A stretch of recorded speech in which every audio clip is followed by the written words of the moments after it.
আসসালামু আলাইকুম ওয়া রাহমাতুল্লাহি ওয়া বারাকাতুহু। সুধী দর্শক,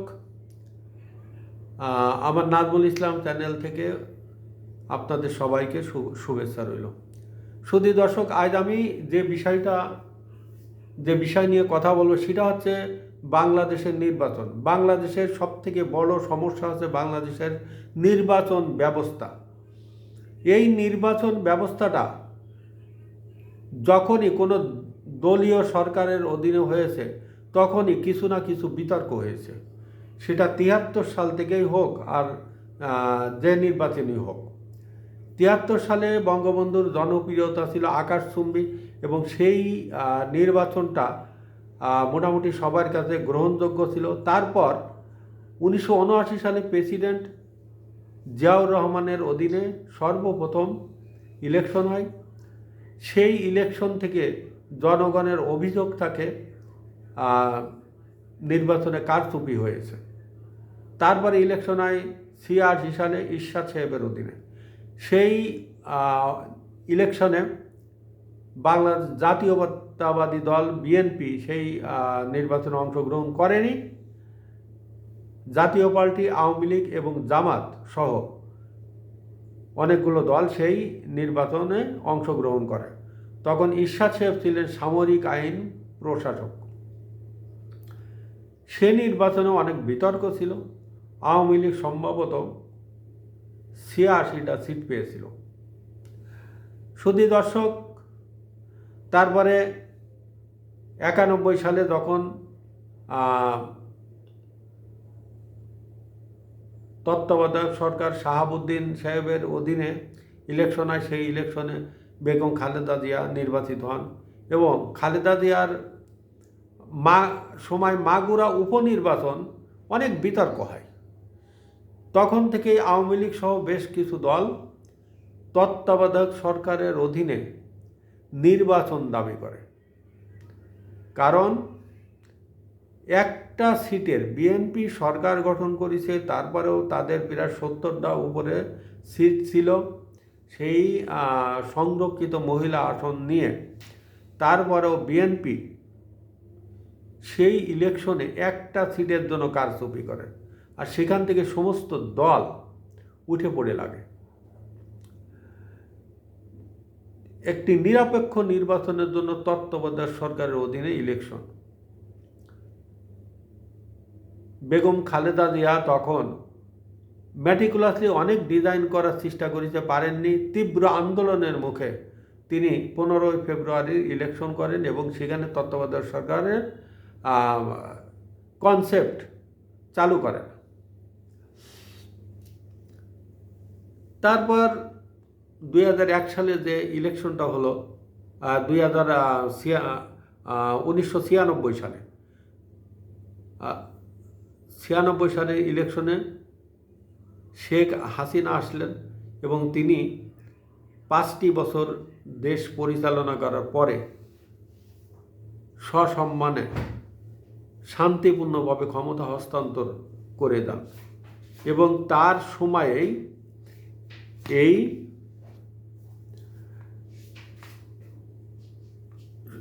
শান্তিপূর্ণভাবে তিনি ক্ষমতা হস্তান্তর করেন এবং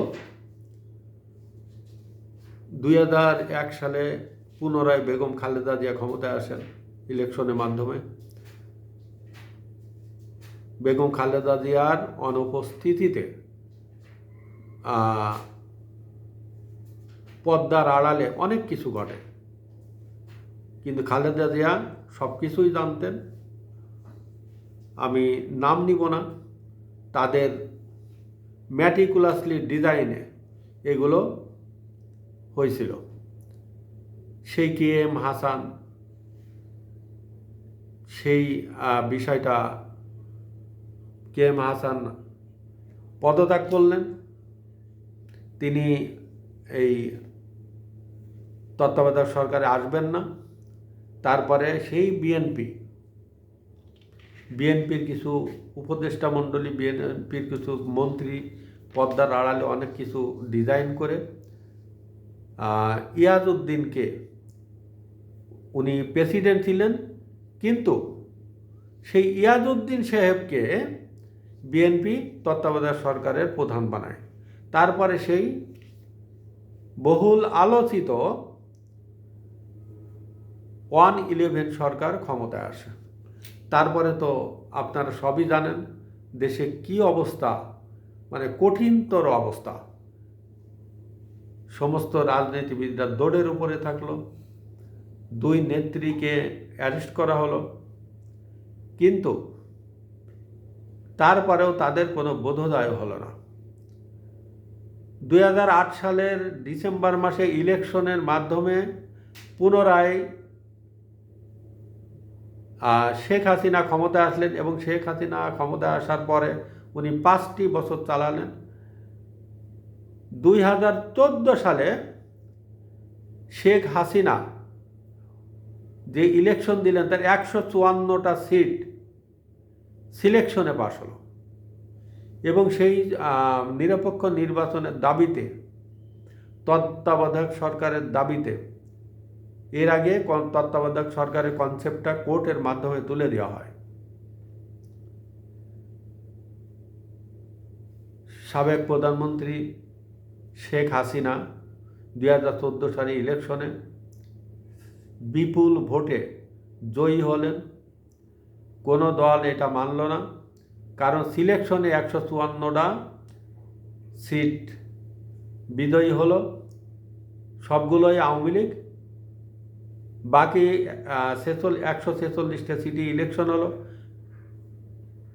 অনেক বিরোধী দল সাবেক প্রধানমন্ত্রী বেগম খালেদা জিয়ার অধীনে, অর্থাৎ বিএনপির অধীনে এদেশে ইলেকশন আন্দোলন করলো। আন্দোলন করার পরে 190 দিন বিএনপি হরতাল ডাকিয়েছিল, এক নাগাড়ে 190 দিন ছিল অসহযোগ আন্দোলন। আপনারা অসহযোগ আন্দোলন বলেন আর হরতাল বলেন, জিনিস একই, কিন্তু বিভিন্ন নামে বিভিন্ন দল বিভিন্ন সময়ে এইটা প্রয়োগ করে। এই ইলেকশন নিয়ে আবার 2018 সালে বিএনপি তাদের মত পরিবর্তন করে ইলেকশনে আসে, বিএনপি মাত্র 5টা সিট পায়।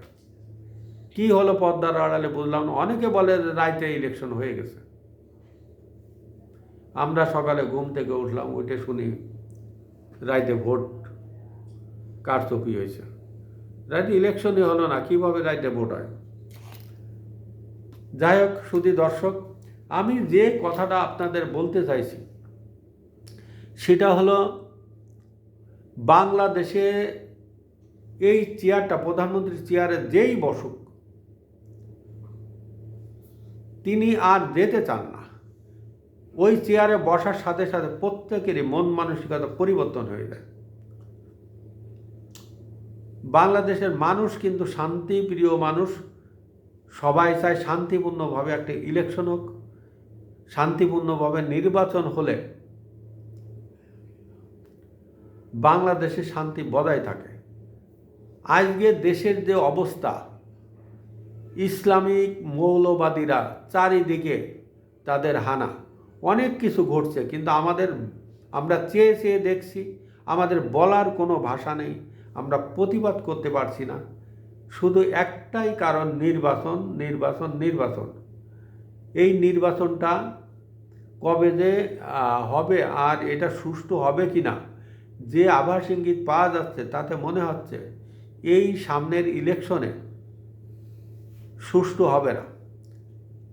বাংলাদেশের অধিকাংশ মানুষ এখনো বিশ্বাস করে একজন নোবেলজয়ী ক্ষমতায় আছেন, তিনি শান্তিপূর্ণ ইলেকশন দেবেন।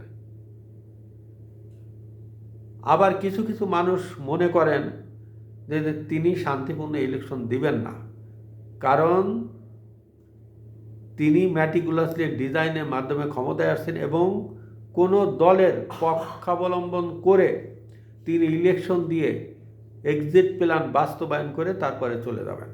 কারণ আওয়ামী লীগ বিএনপি যদি ইলেকশনে আসে, উনি এক্সিট পাবে কি না সন্দেহ আছে, কারণ আওয়ামী লীগের সংসদ সদস্যরা উনার পক্ষে ভোট দিবে না, কারণ আওয়ামী লীগকে উৎখাত করা হয়েছে। আর এখন উনার ব্যর্থতায়, ডক্টর ইউনূস সাহেবের ব্যর্থতায় আওয়ামী লীগের পরিবেশ পরিস্থিতি অনেক ভালো। এখন ইলেকশন হলে তারা ক্ষমতায় চলেও যেতে পারে। কেউ কেউ এমন একটা আভাস দিচ্ছে। আবার দেখছি অনেক দেশি বিদেশি প্রতিষ্ঠান ডক্টর ইউনূস সাহেবের জন্য অনেক দালালি করছে, তারা জরিপ চালাচ্ছে, ভুয়া জরিপ। এই জরিপের কোনো বাস্তবতা নেই, জরিপের কোনো বাস্তবতা নেই। সম্ভবত তারা টিকে থাকার জন্য, পিঠ বাঁচানোর জন্য তারা এই ভুয়া জরিপগুলো করছে। আমেরিকার একটা প্রতিষ্ঠান, তারা তো আসলে টাকা যেদিকে পায় সেই দিকে তারা জরিপের ফলাফল দেয়। কারণ শেখ হাসিনার আমলে, শেখ হাসিনা যখন ক্ষমতায় ছিলেন তখন এই প্রতিষ্ঠানে শেখ হাসিনাকে 70% উপরে ভোট দেখাইছে। তারপরে তো শেখ হাসিনার পতন হলো। আবার এখন ইউনূস সাহেবকে দেখাচ্ছে 70% উপরে। ইউনূস সাহেব জনপ্রিয় এবং তিনি ক্ষমতায় থাকলেও থাকতে পারেন এবং জনগণ তাকে চাচ্ছে। কিন্তু একজন রিকশাওয়ালা, একটা মধ্যবিত্ত শ্রেণীর লোক, এদেরকে জিজ্ঞেস করলে, ব্যবসায়িকদের জিজ্ঞেস করলে বোঝা যাবে যে ইউনূস সাহেবের জনপ্রিয়তা কতটুকু। কারণ ইউনূস সাহেবের বিষয়ে জনগণের মোহ ভেঙে গেছে। আকাশচুম্বী জনপ্রিয়তা ছিল, সেই জনপ্রিয়তা ওনার নাই। এখন সম্ভবত 5% লোকের উনি সমর্থন আছে সম্ভবত ওনার। এখন ওনার উচিত, উনি একজন নোবেলজয়ী হিসেবে সুন্দর একটা ইলেকশন দিয়ে মান সম্মান বাঁচানোর জন্য এবং আগামীর ভবিষ্যৎ ওনার যাতে ভালো থাকুক। ওনার ব্যবসা বাণিজ্য আছে এদেশে, ওনার অনেক বড় বড় প্রতিষ্ঠান আছে।